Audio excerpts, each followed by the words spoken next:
back to PA Truck Up. I'm your host Manny, and today we have Madison. How are we doing? Good. How are you? I'm good.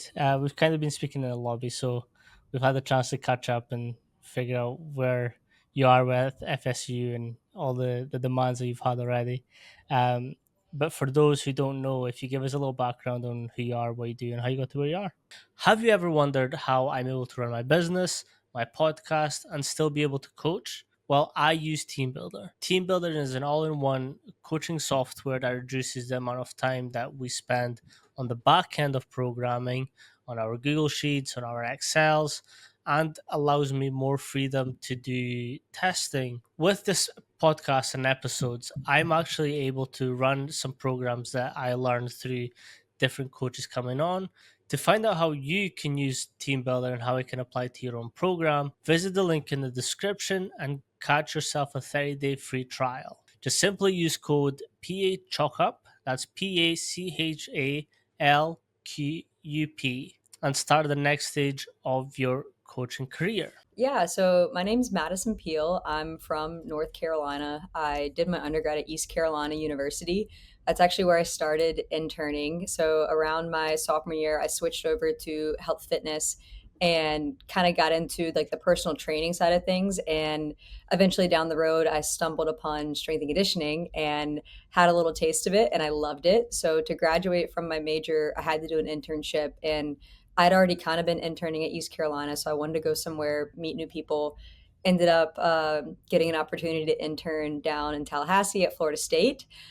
Super amazing experience. During that time, they were actually working on creating a new master's program called sports science. So that was kind of talked about to me while I was here. COVID happened. Ended up going back home to North Carolina for the summer, where I was working on getting into the grad school program. But in the meantime, I was interning on a military base in North Carolina in Fayetteville, Fort Bragg. I think it's called Fort Liberty now. So I got the chance to work with some soldiers, get into the tactical sector a little bit. Got into grad school, came back down to Tallahassee, was at Florida State for another 2 years as a graduate assistant. When I graduated, I was very fortunate to receive a job at the University of Southern California, where I spent 3 years mainly working with beach volleyball and women's tennis, but I worked with a number of teams while I was there, just depending on what was needed from a staff dynamic standpoint. This past summer, less than a month ago, I was very lucky to receive an offer from Florida State to come back now as a full time strength and conditioning coach here, working with beach volleyball and women's indoor volleyball. Nice. I mean, we've kind of spoke about your journey, and it's always mad how quick things move, but b like the what you must have left behind at IFSU when you were there for them to be like, hey, let's bring you back. Yeah, it's definitely very cool and unique opportunity to be asked to come back by some of the head coaches that were here and some of the full time strength and conditioning coaches. So, to any GAs and interns out there, definitely give 100% of whatever you have to whatever internship or GA experience you're a part of. I think that's what a lot of people miss out on is it is exhausting being a GA or an intern, but like you can get so much return Oh, by just like 100%. giving 100%. Yeah, I mean, I knew it was going to be super hard. So I was late to get into the master's program, so they'd already filled all of the actual GA positions that received funding and tuition waivers and things like that. So when I got into the program, I kind of just showed up in Tallahassee, and I went to my former director and I was like, "Hey, I'm back. Can I work?" And she gave me some teams that I could be a part of, but there wasn't any money left in the pot, and I was totally okay with that. I just wanted to work and learn. And during those 2 years that I was here, some other GAs had left, so I was able to get funding towards the end of it, which was pretty cool. But in my head, I was like, well, it's 2 years of my life. I'll figure it out, and then after that, if I do a good job, then things should work out the way they're supposed to. 100%. That's something I wanted to speak about as well. Your original plan wasn't to be an S&C. No. How was that sort of decision making happen for you? So the original plan was actually to be a veterinarian, and then realized it was 8 years of school, which seemed like a lot. But I wanted to be outside doing stuff. I actually wanted to work with farm animals. I thought that'd be really fun. Um, I was always super active, loved working out, and I had a friend who was 4 years older than I was. We were from the same hometown. Her major was health fitness specialist, so she kind of told me about her classes and different things that the program offered, and that was when I switched my major to health fitness. And the main kind of target points of the major were cardiac rehab, group fitness, personal training, corporate wellness, all of those things. So I got exposed to all of those aspects of kind of the profession. And then we had a handful of people come speak to our class one day about different job opportunities with this degree. And one of them was the internship director at East Carolina. And he spoke about kind of what they did, and I thought it sounded really cool. So I went up to him after class and asked if I could just come by and experience it and see what it was. And from the very first session that I got to be a part of, it was with women's sprints. I was like, okay, this is it. This is 100% what I want to do. So I would wake up super early, go help with softball setup, help with softball sessions, swim, track, literally anything I could get my hands on, and then just started going down a rabbit hole from there. I think as well when you get exposed to track athletes, like things, they're very receptive to everything that you throw at them. Well, and they were just so strong and so Mm, explosive. And what was crazy was the major classes that were associated with my program, there's a lot of student athletes in them. And so there was a girl on the track team who was in my classes that I had with her literally after this training session. So I went to mm. my very first training session. She was in the group, and then we had class together later, but I'd only ever seen her in a classroom setting. I'd never seen her kind of in her element doing her thing. So I thought that was really cool as well. With obviously having like the difference between military and sport, or like in a more sport only sector, what are some of the differences that you found between those two? I mean, at the end of the day, people they just want to feel like they're being taken care of and you're helping them improve and they're feeling heard.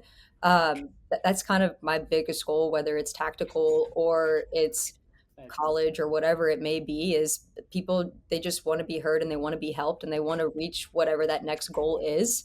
Um, so the approach from like a personality standpoint, I guess, is kind of similar in that way. I would say the biggest thing that the tactical sector taught me was how to be adaptable and how to sell Mm, yourself. Because coming into that environment, it was relatively new. It had been a thing with special operations for a while, but they were trying to implement the same concepts of having a strength and conditioning coach, a dietitian, an athletic trainer, all of those people in kind of the big army setting. And there was a lot of kickback from maybe older individuals who had been doing things a certain way for a while. So you had to really figure out how to essentially sell yourself and really advocate for the things that you had to offer and how they were going to help them, without coming across as maybe too assertive or mm, kind of standoffish, whatever it may be, to where it kind of turned them off from the conversation. You had to be very collaborative and understanding and be willing to learn and try things maybe their way and then add things in as you went. Also, the lack of resources. There's very mhm, limited equipment with some of the units I worked with, so I had to get super creative with things I wanted to do, and you had varying ability levels, of just what people were able to do because maybe their job requirement didn't require them to maintain a super high fitness level or whatever it may be. But all of that kind of helped me coming back into the college sector, just look at things in a new light and have more of a creative approach when it came to situations. So while I was back at Florida State as a graduate assistant, I worked with the ROTC program here. And I was training cadets. I had between 40 and 50 of them at 6 o'clock in the morning, pitch dark outside, limited equipment, and completely varying ability levels. Like it was a whole new ball game compared to what I had done at Fort Bragg. But I was able to organize it, structure it to where it made sense. Everyone kind of got what they needed. They were able to improve, and that's what they wanted to see at the end of the day was were these people able to improve and continue to progress with what they were working on with limited training days, access to resources, all of those things. how has that now made you look at when you do have the equipment? How does that sort of change your perspective of, okay, I can now have this equipment, but I can still adapt to things as they come? Yeah, I mean, I think it just puts more tools in my toolbox. Having all the equipment and all the technology is super cool, but if you can't operate and do your job at a high level in a setting where you have nothing, then you're lacking as a coach. And part of our job is being creative, and it's not just from an equipment standpoint. It's being creative from an exercise selection standpoint. Hmm. If an athlete is telling you they have pain with one thing, okay, well, we got to figure something out quick within the next 30 seconds of what we're going to have them try to alleviate that pain so they can continue to train. If you're standing on the floor and an athlete tells you they have pain and you don't have a modification already ready in your head or a route you want to go for whatever situation it is, the kid's not going to trust you because they're going to think that you don't know what you're doing, you're not organized. So being able to adapt quickly, make decisions quickly, that, I mean, that's kind of what that environment prepared me Hmm. for. So whether I have access to everything at Florida State and USC, or I'm working with PVC pipes and sandbags with the combat engineers, like it doesn't matter, I'll get it done. And I think that's what's like. I mean, we've both referred to like being an intern, being a GA as like drinking water from a fire hose, and it's like people don't quite understand what that means until like you're in it, and they're like, "Okay, I need to do this, but we don't have this equipment." I think very early on in my career, I wanted to do sled pulls Mhm. just because I wanted something different for the back, but we had no slides. So what I did was like I got those step up boxes. Yeah. Yeah, so like I put cowbells on top of that, like a bunch of cowbells, tied a bottle rope Pulled the to it, boxes. and just pulled it. Yeah, I mean, similar thing here. I wanted to do like sled pushes. I didn't have sleds on the volleyball courts to do it, nor do I want to mess up those floors because I just redid them.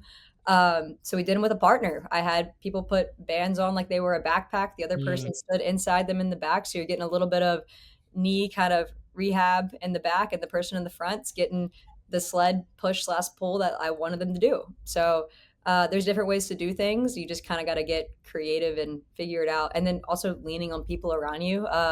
mhm. There's like the Nordics. I call them poor man Nordics. They're just like the black box, and then it has the wheels in the back. It's not like a full GHR. I think I know what you're talking about. It's like the Nordic kind of machines you roll around the floor of the weight room. Yes, yes, yes, yes, yes. So there's only one in like the main weight room that I'm training indoor volleyball out of, but I wanted them to do like a Nordic where they're going down to a med ball, rolling themselves out, and then coming Mm, back in that way, progressing from the band. But there's only one, and I have a roster of 19. So I was trying to come up with different ways that I could do something similar or do the same exercise with different equipment. And actually, one of our current GAs gave me a really good idea of elevating them on a box and then continuing to hold their legs down that way. I was like, all right, cool. So lean on the people that are around you. Like, I don't know everything, and I'm mm, not supposed to know everything. I'm supposed to ask questions. I have a lot of experience with wearable like GPS technology, but Kinexon's a new platform to me. I haven't really used it. I used Catapult a lot, but I had probably 5 to 6 phone calls this week with different people asking them how they utilize Kinexon in their program. Like, you always got to be learning and looking for new ways to do things or different ways to do things. You can't just be kind of closed mm. off and stuck in your ways. I think that's something really important to talk about as well. Is like get to know a lot of systems, like technology systems, because like if you're moving from um, school to school, like there's a high chance that the same equipment might not be there. And like I think when I was at UW, they had Catapult and what's the other one? Oh, the name's slipping.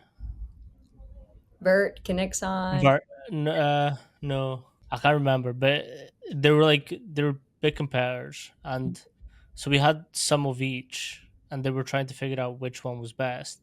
So we got to experience both at the same time, but like that taught me like the differences between them, and I should probably like figure both out quick. Yeah. Well, Catapult was always just everywhere I went. They had Kinexon here when I was here before. I just never really had an opportunity to dive into it because I was doing so much with Catapult. And at the end of the day, the systems do pretty much the same thing. It's more so just like, what does the platform look like and how do I Mm, navigate the whole dashboard and platform? That was kind of what I really needed to figure out. And then just asking other programs how they use it with their coaching staff. Obviously, I'm stepping in to this role here. So I want to be able to have conversations with the coaches of, hey, how do you want to use this technology? What's Mm. worked for you in the past? What has not worked in the past?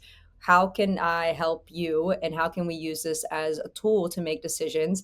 It's not going to completely decide everything that we do, but how can we use it as a tool in our toolbox? With the GPS, how did you use them at Southern, and what are some ways that you're implementing it now? So a lot of my catapult experience came from the soccer world. So Ah, when okay. I was at Florida State before, and when I was at USC, with soccer, I used catapult for both of those programs. That And makes a lot more sense. yeah, so really using it to kind of periodize how you want your week to be laid out, how you want your season to be laid out, creating a drill library.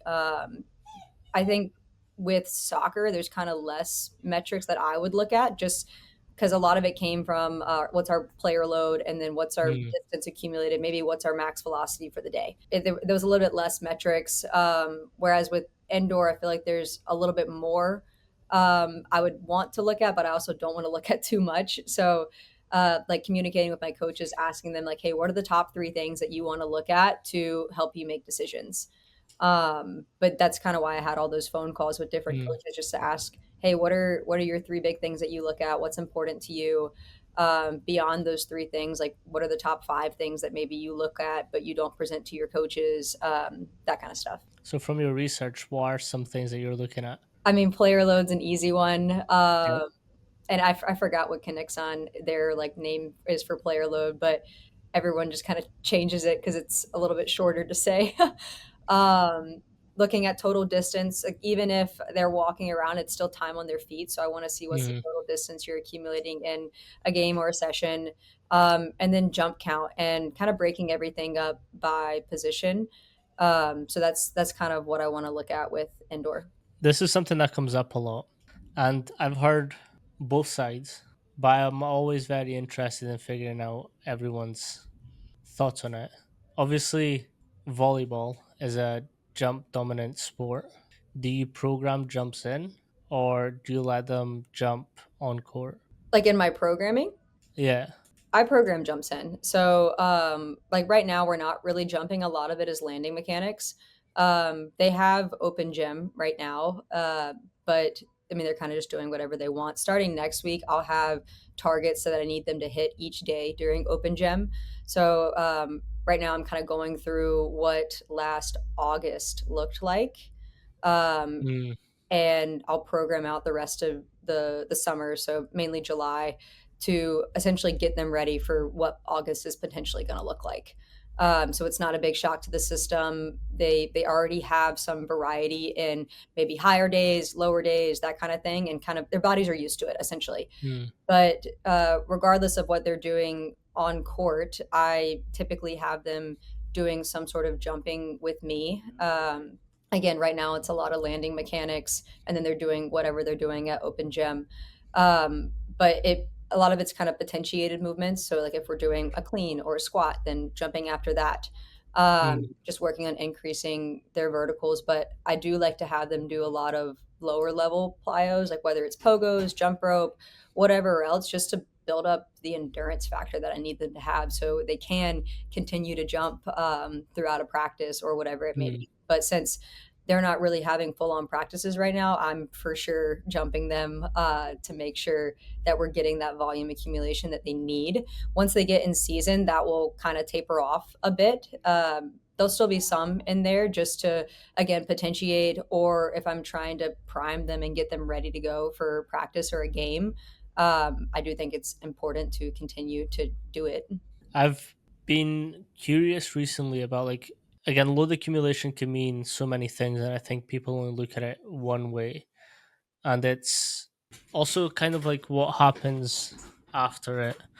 So, like, when we're accumulating, we want them to be at a certain point by the time they start their season, right? So they can deal with the loads from day one to the last day of their sort of season. How do you go about understanding how much load they're needing, and then how do you phase that into your program and their jumping and their conditioning and uh, everything, that sort of KPIs that you may need? Yeah, so the really cool thing about kind of Catapult or Kinixon is when it can give you distance covered. So if from a conditioning standpoint, I know that they're going to cover 2 miles in a practice, I should probably make sure that in some fashion, whether it's intervals or whatever else, that their body can handle that and recover from it.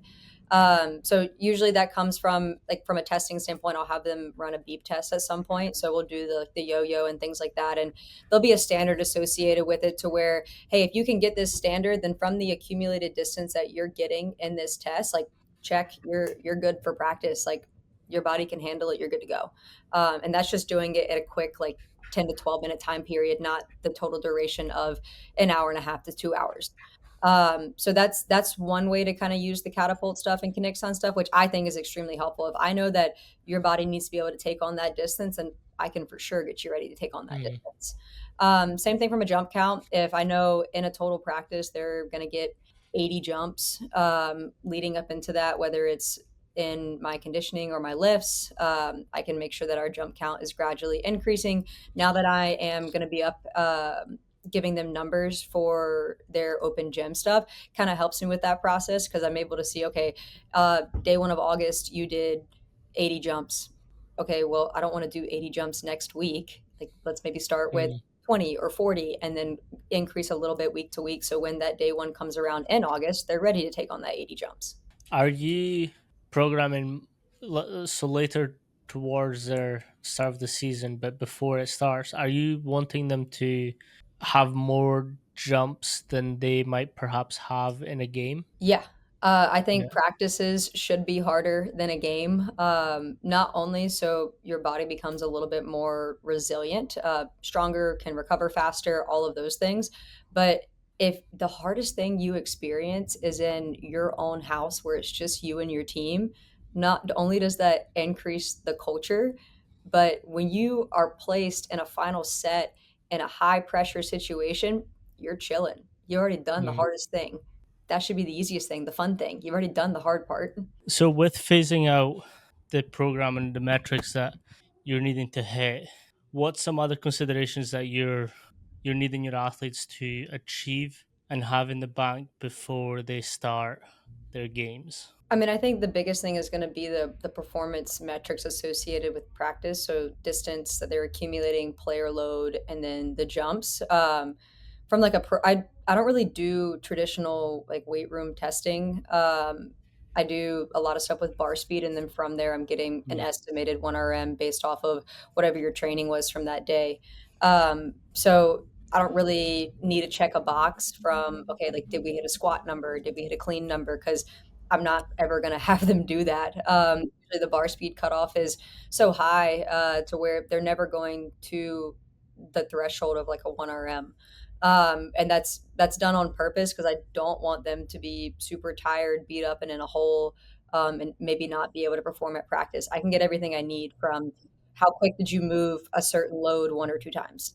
Um, so from like a checking the box standpoint of what I need them to do, I just need their metrics of kind of their Kinixon numbers to get in an appropriate range Mm. to be ready for August. And then I would like to have them do their beep test going into August as well. Again, from the distance accumulation standpoint of like, yeah, like you're ready to go. But also, like I said before, like it's important to do hard things together, and a beep Mm. test is hard. I can make you 100% physically prepared to get a 16-1 on the beep test. But if you're not mentally tough enough to go there and do it yourself, then that's where we need to check in. When you're talking about bar speeds and you're looking more at that, what sort of things are you looking for, and how does that then impact your program? So, I mean, I still call it a testing day, but I really just need to make sure they're logging everything appropriately. So, I have a couple different protocols. I'll do a hang clean test with bar speed, and I do a hang clean and not a clean from the floor because it's going to limit how much they can move. So, they'll do a hang clean, and the bar speed cutoff, I actually I'll change it based on different groups that I have in Mm. front of me every year. So, last year working with beach volleyball in the fall, our bar speed cutoff for the hang clean was 165. And then when we Okay. retested in January, I actually bumped the speed up and made it a 175. So if they wanted to hit those same numbers that they hit pre Christmas break, they were going to have to move a lot faster, which they had the ability to with the winter break packet that I gave them. So it's an accountability check, but it also gives me a safety net. So if someone didn't do their program and they're trying to move a load at 165 and maybe they're going a little bit heavier, their body might not be ready for it if they didn't do any training all winter break. Mm, So I usually bump it up as like a safety net for myself.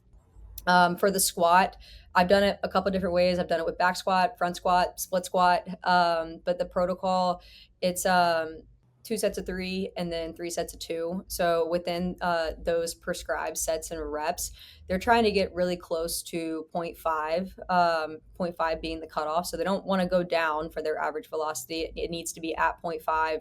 Don't want it to be above zero point 0.6. I usually tell them, hey, the closer you get it, the better, because the more accurate our numbers are going to be. mm, Again, drives intent with the movement, but it's also giving me a safety net and it's cutting them off before they get anywhere near a threshold of a 1RM.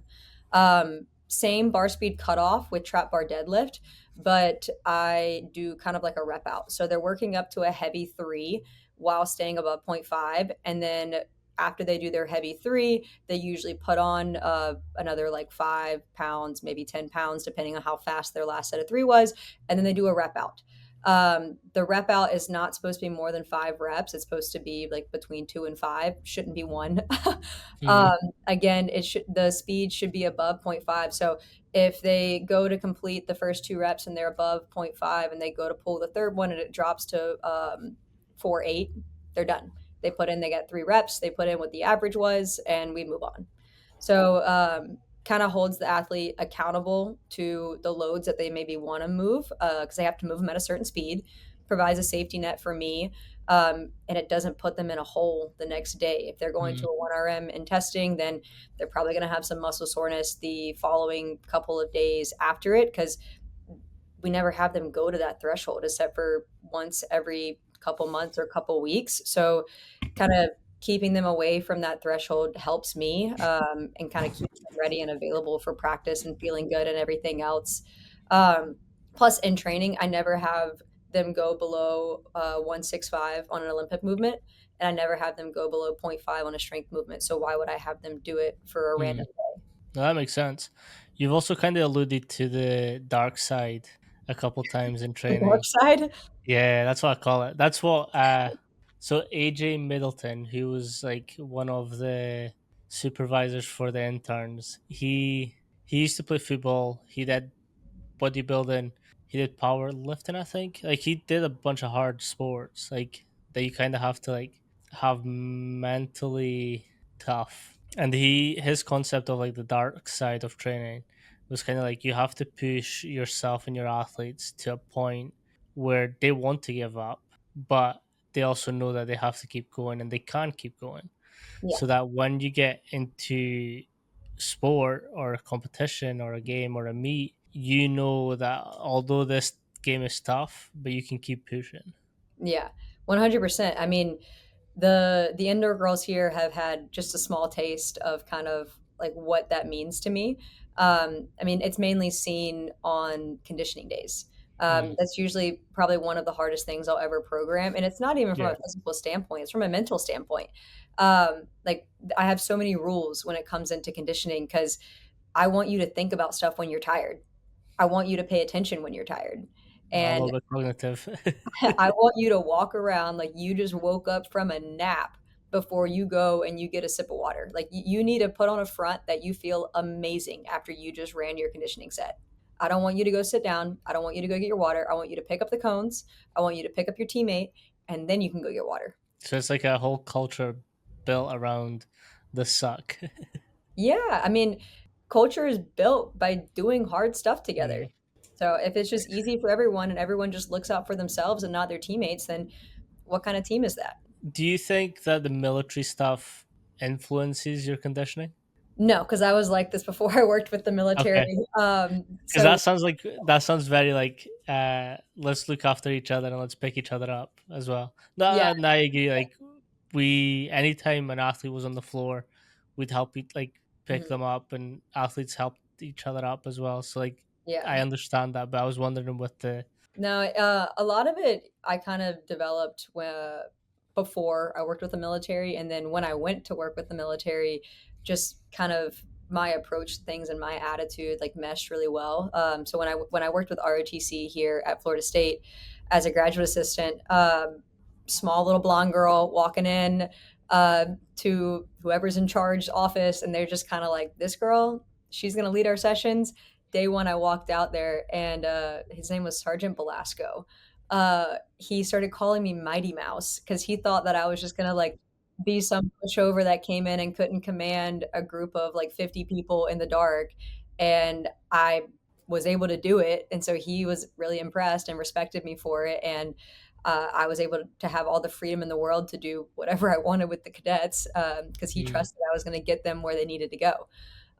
So I think just kind of my floor presence and the what I bring, it's not from being with the military. It's just it's how I am. I mean, it's how I am in my daily life. Like I'm very regimented. I love a routine. I like consistency. So that's kind of what's to be expected when you show up to a training session.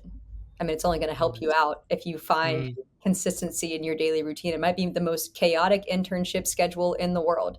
Find consistency in whatever you're doing. You mentioned winter break packet. Mhm. What sort of things do you give them to do, and how does your programming change depending on the gyms that they may have at home or not? Yeah, so typically, I do player meetings before they go on winter break, and this is mainly for beach volleyball because indoors chilling, they're done. So usually I'll run through with each player. They'll usually meet with the coaches first, and then they'll meet with me. So whenever I have my meeting with them, I'm asking them, "Hey, what do the coaches tell you? What do they want you to work on?" And if it's volleyball related, I still want them to tell me because it might be something I can help them with. If the coach is telling them that they're not reaching high enough on the ball. Okay, maybe it's a mobility issue. I'm going to give you Mm, some mobility stretches to help you get into those ranges of motion you need to get to so you can reach higher on the ball. But a lot of times, like the kids aren't connecting those dots. So I have them tell me what the coaches are telling them.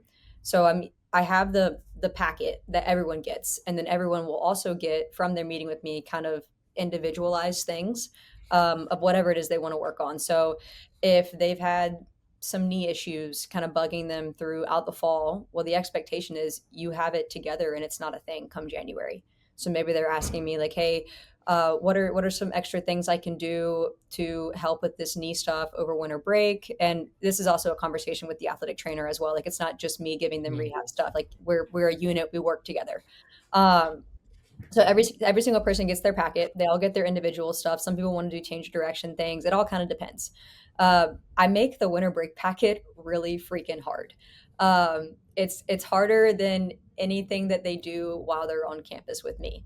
Not only to make sure that they're in shape and ready to go when they come back, but I don't know if they have access to a volleyball court or practice when they're at home. mm, So I make the packet pretty hard. And again, like going through something hard together like makes you stronger. And if you're going through it hard together from a distance, that makes you even stronger.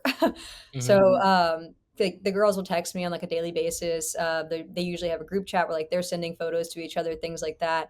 I do the packet as well, so they know nice. that I'm doing You're it. leading by example. Yeah, so whether it's the lifts or the conditioning, I'm doing all of it. So if they text me and they're like, "Peel, that squat set was terrible today." I'm like, "Dude, I know. Got me too." Uh, so like the accountability piece is across the board. Everyone's doing it. Everyone knows that it's hard, but the whole point of that winter break is to come back as a freaking unit in January. Mm, So we don't have to waste any more time. Like we can go. So usually when they report back, I run through testing kind of that week. I'm making sure from an accountability standpoint, we did everything we needed to do. And if we didn't, then that's on you because I gave mm, you all the tools in the toolbox to get it done. And if you didn't do it, I I can't help you. You didn't get on the bus. The bus left. It's kind of up to the kids to make sure that they hold themselves accountable as well, and they know the standard and the expectation mm. because I make it very clear before they leave. You also, I'm referring to the video that was posted of you, and you also have these player meetings before you start any program, and freshmen come in, what is sort of talked about then, and then how does that transfer into your programming? Yeah, so I'll use beach for the example, just because I don't even have the whole indoor team right now. I'm still waiting on some people to get cleared before I have meetings with them. But beach is an easy one to look at because they all start right when school starts. So usually around week 5 or 6, I'll run them through testing. So we'll do all the weight room assessments, so all the bar speed stuff I just talked about. And then the second week will be all conditioning based. So whatever conditioning tests that me and the coaches decide we want to do, we run those all the second week. During this time period, usually it's around like middle of the semester, fall break ish time. So the coaches have been able to see the girls play in practice. They're having meetings with them, hopefully quite regularly, to tell them like, hey, this is what we're seeing 5 weeks in. This is what we want you to work on, things like that. So usually once all my testing is completed, that's when I schedule this first round of meetings. So there's been eyes on the kids. You know, kind of what's working, what's not working, what you're working with in terms of the athlete in front of you, and the athlete's getting an idea of, okay, if this is what the program looks like, and this is how things are ran and operated, this is what I feel like I need, this is what I feel like I'm lacking, things like that. So I don't like to do it day one because I want them to get a feel for their environment before I have a meeting Mm. with them and they maybe tell me things that they're going to get already. So usually around like week 6 or 7, I'll have those initial meetings. And then right before Thanksgiving and like winter break, we'll do another round of testing to get numbers like pre and post going into winter break, all of that kind of stuff. And I'll do another round of meetings. And that's when I get the packet stuff ready. And then come January, we'll do the testing again and we'll meet one more time before we kind of get into our preseason and end season stuff. Because beach is pretty unique. The season's super short. Mm. And most programs, like they're looking to peak for NCAAs, especially if they're a good Division 1 program. They're not super worried about those early matches. They're worried about conference and NCs and going in and making some noise. So most programs aren't looking to peak until you get to the end of the season. So it still gives you time to develop and make gains. So that's why I still do one more meeting before going into. Yeah, that makes sense. With most of the athletes being on the taller side, when I was in Italy, I got the chance to look at the beach volleyball team during they had like a little mini camp in the Olympic Training Center, and the coach was sort of talking about like different squat heights, and he kind of tailors that to the athletes. Like some this specific case, one of the athletes didn't like squatting, so he got her just to do box squats. Mhm. And when he needed to have that deeper range of motion, he actually just did this box step down, like a tall box step down. What's your sort of take on their squatting position and how you adapt that towards more their height? Yeah, so I actually do a similar approach to the guy that you're talking about. Everyone's built different. Some people maybe experience some level of pain if they squat to full depth, but if they go to maybe parallel, they feel fine. Why would I have them squat to full depth if it's not comfortable? If I can get the range of motion that I'm looking for in other ways, like whether it's a step down, like you're talking about, maybe it's like a front foot elevated split squat, whatever it is, if I can get the range of motion and the depth that I want through accessory exercises, I'm going to do that rather than putting them through an exercise that causes pain or that they're uncomfortable doing. My approach is pretty similar to that. I always find that fascinating because, so on the back of that, because I was one of the speakers, I got asked why he did it that way. And that's exactly why I explained. Like, some people just don't like it, and you're not going to program something that they don't like, because then Yeah. that takes away from your overall program because they're seeing you as the bad guy. Because they're relatively new to the industry, they're like, everything's still textbook to them. So I'm kind of like, okay, but like, what happens if like they just can't? And they're like, well, they have to. It's like, well, some just won't. People can't. What do you do then? There was Yeah. also some screamers. I'll tell you them at the end. Um, but it's interesting that as you get more experience in the field, you know, like you stop being married, well, hopefully you stop being married to these systems and these exercises, like textbook exercises, because you see that everyone's individually moving, like Yeah. I one mean, squat isn't going to look like the other. yeah, I mean, I don't think I've ever been kind of married to one way of doing things. I mean, even when it comes to testing, the only reason I ever started doing testing with bar speed and looking at things a different way was when I was a GA here. My director at the time, I really wanted to get some numbers on women's tennis because that was a team I worked with, and like be able to prescribe loads a bit more accurately. But with the way that their seasons are set up and they kind of compete year round, like there wasn't any time for it because you were going to be sore for a couple days Mm, if you did traditional testing. So she challenged me to figure out a different way to get the information I wanted without actually testing them. And that's where I came up with the bar speed stuff. So I don't think I've ever really been married to one way of doing things. I definitely think like if a case presented it to where a team wanted me to do 1RM testing, like sure, I'll do it. If that's what the coaches request and that's what the kids need, like okay, I'll get it done. I'm gonna make sure it's done appropriately and people are safe, but like we'll do mm. it. But if it doesn't need to be done, then like I'm gonna do it my way and like what I think would be a good way of going about it. Same thing with squatting and things like that. I've never really made athletes do a squat all the same way. Mm. Um, I kind of just tell them first and foremost, like, hey, go to a depth you're comfortable with lightweight, and let me know how it feels. Hey, can we go a little bit lower? Okay, cool. Hey, can we go a little bit lower? No, that causes pain. Okay, don't go that low. Go to the depth that you went to before that didn't cause pain. So just kind of meeting them where they're at. And then from there, kind of like you said, filling in everything else I need through accessory exercises. We have a mutual friend, Ashley, Coach AK. Yes. That conversation was dope because so we had a call like what we did before, and she was like, she literally showed me her whole program.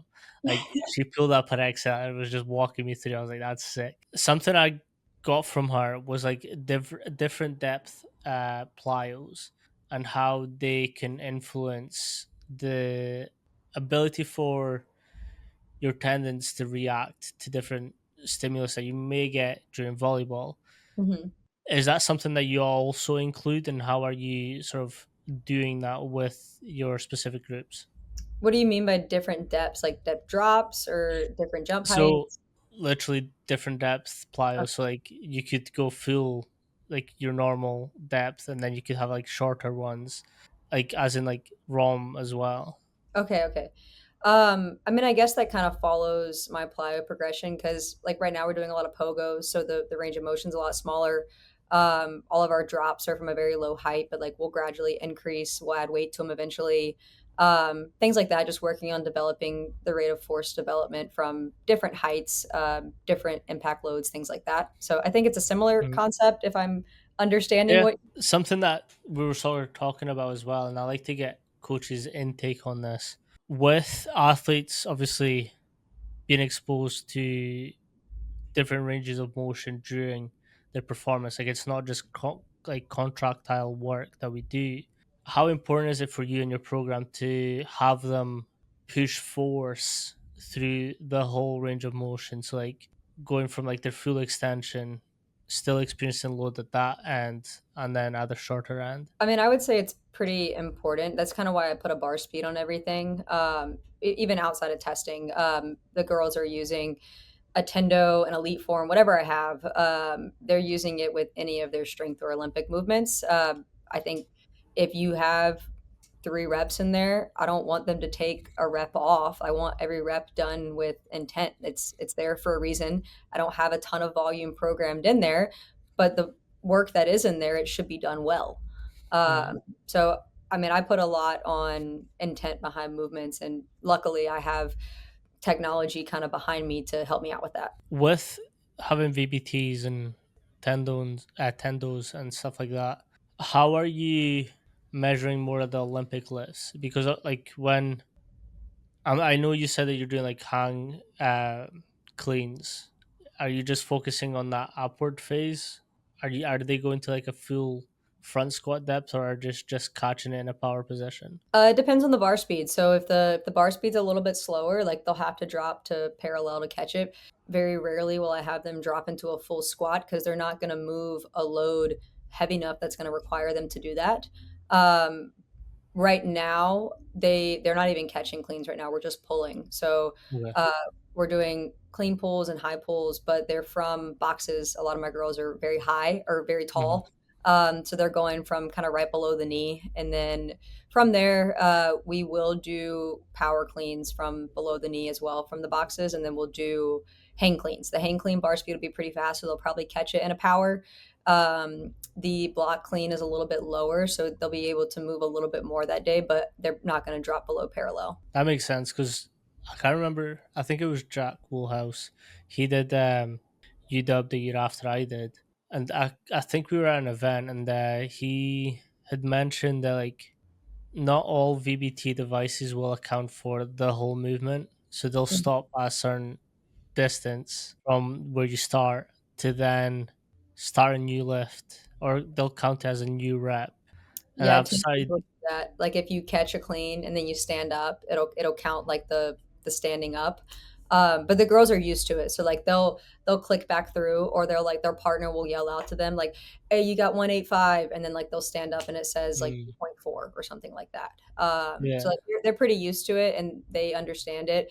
I got lucky at USC and they had elite form, so whatever exercise you picked, it only looked for that exercise. So if you said you wanted to do a hang clean and then you caught it and then did that little stand up after, it only clocks the hang clean. Whereas if you put it as a barbell unspecified and you caught a hang clean in a squat and then you stood up, it's counting it as two different things.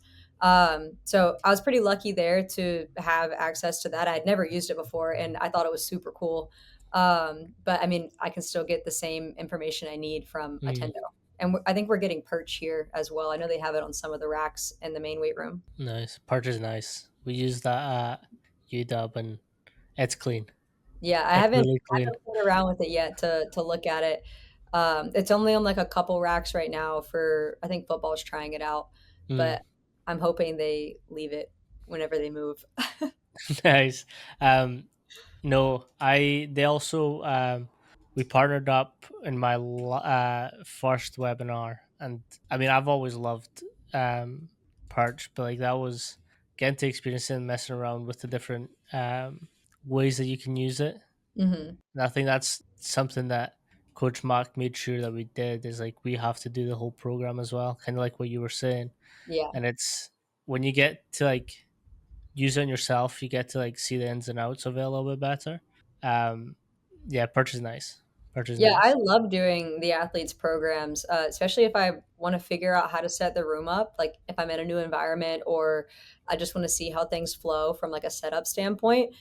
I like to do it myself. I might go to do it and I'm like, I don't like how this flows. Like, I'm going to do a different Mm. exercise because I don't want them to be this spread out or whatever it may be.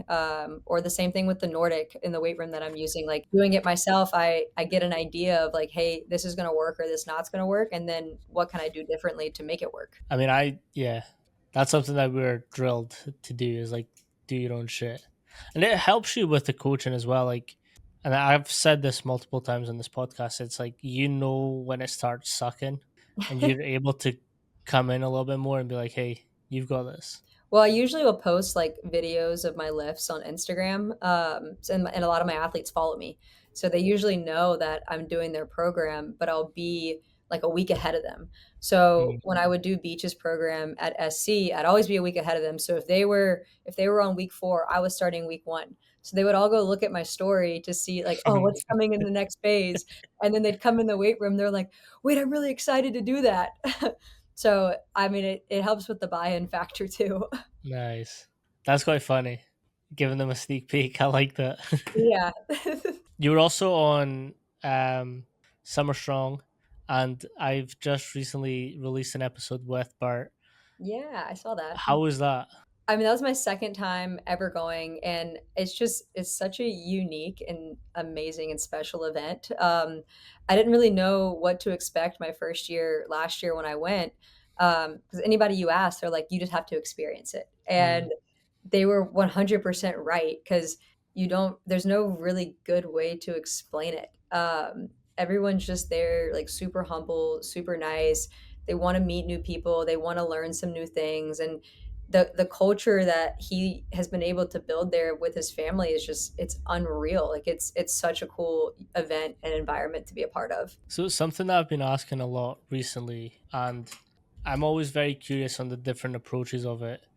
With you attending Summer Strong and other conferences, how do you sort of what do you pick up and what do you look for, or essentially how are your tools brought into your program? Like, how do you experiment with it afterwards? Like, what's your process from then bringing it into your program? At Summer Strong, there's a lot of people that kind of talk about, I guess, like mindset, culture, and like that kind of thing, and kind of like the backgrounds associated with it. And I really like that stuff. I mean, anyone can do the X's and O's, but I think what makes a program really special is the environment that you can cultivate, and whether that is buy-in, culture, whatever it may be. Like I really like that kind of stuff. So.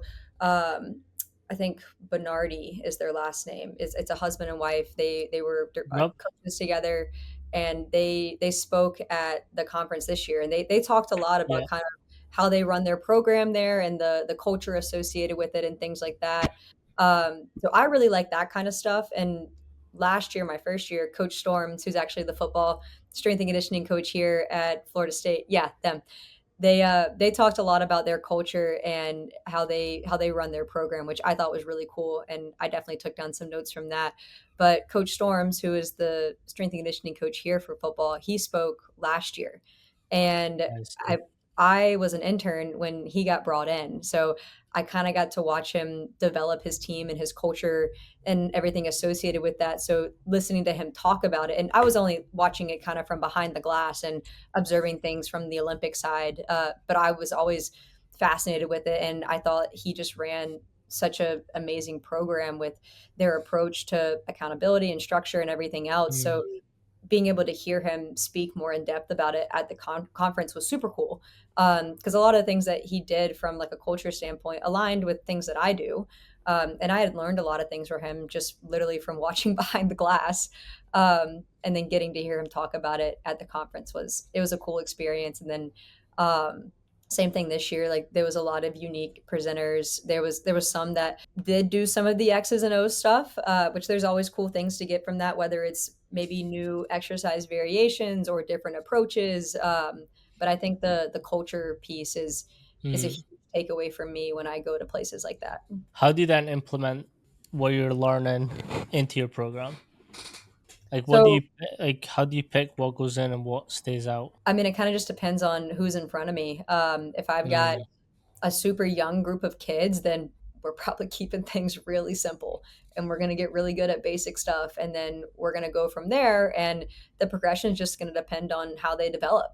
If I've got a lot of old people with me, or if I'm programming for post college individuals like Elena, the girl in the video, I'm asking them one on one, like, hey, like, what are your goals? What are you looking to improve? Uh, and then from there, things kind of get developed. But I don't think there's one way of really doing that. I definitely have different approaches for different people just based on the individual in front of me and what are the goals associated with those people. mm. Talking about some of your other athletes as well, you also have no quarter performance. Can you tell us a little bit how that works and how you go about doing that? Yeah, so No Quarter Performance is an LLC. I started, oh gosh, it's almost been a year. Let's go. So it's almost been a year. I started it last summer. But the whole idea behind it was to target three populations, one of them being high school athletes who want to compete at the college level. I feel like social media is a great tool, and it puts out a lot of information, but sometimes some of these high school kids might not know how to interpret all of it. And so that's kind of where I come in. Like if you want to compete at the college level, doing all these functional, like cool things on Instagram might be helping you, might not be. But this is how I can help you be able to go at the college level. I work in college currently, so it kind of just helps me educate them. And when they get here, hopefully they're a little bit healthier and ready to go. Mm. So that was kind of the thought process with that, was put a little bit in the bank before they get here. So that way, when they get here, strength coaches are dealing with less overuse stuff, things like that, because maybe they weren't training appropriately leading into college. The next population is post college. I have a lot of athletes who, especially on the beach side, who will go and try to compete after college. And I don't really charge a lot of money. So to be able to provide them with a program to where when they're traveling to these events, when they're home training, whatever it is, they have some sort of consistency. And with it being athletes that I've previously worked with for the most part, I know their bodies. So I know Mm. what works for them, what doesn't work for them. So I've done it for athletes that I was with when I was at Florida State before. I've done it with athletes who were at USC, but it's kind of just up to the individual. I also will do it for like friends and family as well if they have goals that they want to work towards. Done it for a couple of my athletic trainers.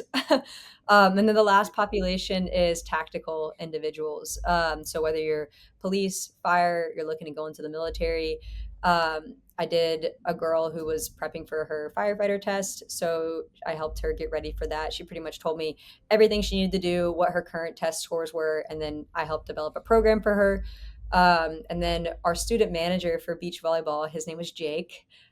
He's actually looking at enlisting in the Marines. So he Mm. asked me to help him improve his testing score. So he tested, I think, last Tuesday. He sent me all his scores. And then from those test results, I'm going to put together a program for him that will start up in July. And he'll just be training up until he goes away. So, yeah, three different populations that I try to target. But I have a lot of heart in each of them. And I think it's also important to, and when I spoke to Coach Joey, he mentioned like S&C in the collegiate isn't always guaranteed position, especially like it's a little bit more prominent in football where there can be a lot of changeover. But like having other sources of income where we can supplement a little bit more and have a little bit more freedom to do what we want after our sort of career happens. Well, I mean, at the end of the day, I got into this because I like helping people Mm. reach their goals, do what they want to do at a very high level. So if I can reach more people through a different platform, then I'm gonna do it because I like what I do and I like to help people get to goals they want to reach and get them where they want to go. How hard is it to fit in to the demands of their home gym in that situation? It's not too hard. So usually I just kind of ask them, "Hey, what do you have access to? What's your current training split, or what do you want to do for a training split?" And then just go from there. So it's kind of where the tactical background comes in. If Mm. you've got a couple dumbbells, I'll come up with something. I think that's, yeah, adaptability is key. I mean, I had a former athlete reach out to me maybe like last week or so, and she's like, "Hey, Peel, I finally got moved into my apartment. Do you have any like ideas I could do in my apartment gym besides like goblet squats and RDLs?" And this was a really nice apartment gym. Like she had a ton of equipment, a ton of everything, but she just like didn't know what to do. And I didn't even charge her. I just like put her together a quick program, sent it to her. She's like, "Oh my gosh, this just made me emotional." She's like, "I've missed your workout so much." But like again, it's just the creativity that comes with the job. Like my job is to think about things in a different way. Like that wasn't her job. Her job was to play volleyball really well, Mm. not to Yeah. think about how many different exercises can I do with one dumbbell. With that in mind, what's one piece of advice that you would give new coaches or someone that's wanting to come into this industry? One piece of advice. I'm just kidding. I'm just kidding. Adaptability. I would say nothing is special. Everything is important. So not one thing that you do is special and is the end all be all. It's everything that you do creates the big picture and is what truly is important. Just because you maybe give your all at one session as an intern, that doesn't mean you can slack off for the other sessions that you're Mm. associated with. Even if you're not super intrigued by the sport, there's something to learn in that room. You might not like working with track, but there's something you can learn from working with track. So I would say nothing is special, everything is important. I think if you're not learning from people in track, you're doing something wrong. There's a lot to learn from track people. I've got one sprinter just now, and I've coached him since we were both 18, and like I can literally throw anything at him. Like, I also know his body, so I know what he can handle and what he can't. But like I've always just thrown everything at him on the kitchen sink, and they're just so quick, and they'll just do it. Like Yeah. they'll finish something really hard and be like, "What's next?" I'm like, "Fuck." Yeah, track kids they're pretty next level. No, I love, yeah. And I think on that, I think experiencing all different sports is good as well. Yeah, I usually tell interns that because we'll get them in sometimes, and I don't know how it'll be here, but at SC we would get a lot of them in, and they only wanted to work with basketball or soccer or something like Mm, that. I'm like, you're too early in your career to pigeonhole to yourself. focus. Like you gotta branch out and try different things. Like lacrosse, it's another field sport. It's not soccer, but it's a field sport. Like try it out, learn something, see how you like it. Don't just get drawn into the basketball world. Like maybe look at indoor volleyball, maybe look at another court sport while you're over there. So I don't. I think that's spot on. Like don't pigeonhole yourself early on. Like have your mind open to all kinds of things. I didn't know that I wanted to work beach volleyball. Mm, Um, when I was at East Carolina, like that wasn't a sport there. And then I came here and it was a sport that I had the opportunity to be a part of and work with. And I was like, whoa, this is fun. Like this is really cool. And the matches are even better. Like there's music bumping, everyone's having a good time. Like girls are crazy athletic. Um, and so when I graduated, like I didn't pigeonhole myself. Like there were places I applied to that were sports that maybe I didn't really want to work, but I had an open mind to working them because I knew I'd learn something from them. And then the opportunity came with beach volleyball, and I was like, that lines up with something I want to do. So I'm going to go for that one. what was it about the beach volleyball that I just really liked spoke to you? I liked the culture. I liked the athletes.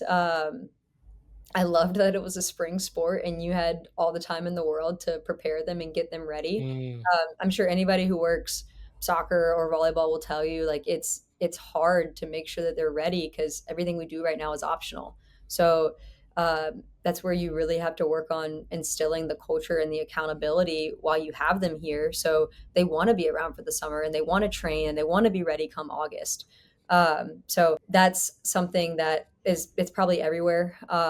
But yeah, spring sport was a huge driving factor that I didn't really mm. have to worry about that piece because when my beach girls go home for the summer, 9 times out of 10, like I want them to relax and enjoy themselves Have because some time off. yeah, they've been going nonstop since August. Like you need a little time. Now that's super interesting you say that.